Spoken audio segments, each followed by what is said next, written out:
இன்றைக்கி சாட்டர்டே, பசங்களுக்குலாம் school leave. So காலைல எல்லாருக்கும் பிடிச்ச மாதிரி ஒரு பிரேக்ஃபாஸ்ட் செய்யலாம் அப்படின்னு சொல்லிட்டு பூரிக்கு தான் ரெடி பண்ணிகிட்டு இருந்தோம்.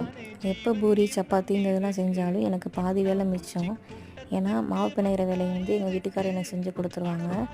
இந்த உருட்டுறது, தேய்க்கிறது இந்த வேலையெல்லாம் என் பசங்க 3 பேரும் சேர்ந்து ரொம்ப ஆர்வமாகவே எனக்கு செஞ்சு கொடுப்பாங்க. எங்கள் 2 பேருக்கும் பெரிய சைஸ்லேயும், அவங்க 3 பேருக்கும் பானிபூரி மாதிரி குட்டி சைஸ்லேயும் தேய்ச்சி கொடுத்துருவாங்க. அதை எண்ணெய் சட்டியில் போட்டு எடுக்கிறது தான் என் வேலை. அது மாதிரி குருமாவுக்கு வந்து உருளைக்கிழங்கு வேக வச்சு கொடுத்துட்டோம்னா, நான் உரிக்கிறேன்னு சொல்லிட்டு 3 பேரும் போட்டி போட்டு எனக்கு உரிச்சு கொடுத்துருவாங்க. நானும் குருமாவை தாளிச்சிட்டு என்னோடய ஒர்க்கை ஃபினிஷ் பண்ணிட்டேன். ஃபஸ்ட்டு எங்கள் வீட்டுக்கார் தான் சாப்பிட்டுட்டு ஒர்க்கை கிளம்பிட்டாங்க. அவங்க சாப்பிட்டு பார்த்துட்டு ரொம்ப நல்லாயிருக்குன்னு சொன்னாங்க. குட்டி பூரி நீங்கள் ஒன்று சாப்பிட்டு பாருங்கப்பான்னு என் சின்ன பொண்ணு வந்து அவங்க அப்பாவுக்கு ஒன்று வச்சிச்சு. என் பொண்ணு எனக்கு வச்சுருக்கான்னு சொல்லிவிட்டு எப்படி காட்டுவார் பாருங்கள். உங்கள் வீட்டில் பசங்கள்லாம் இப்படி லீவ் அன்னைக்கு உங்களுக்கு ஹெல்ப் பண்ணுவாங்களா அப்படின்னு சொல்லிட்டு எனக்கு மறக்காமல் கமெண்ட்ஸில்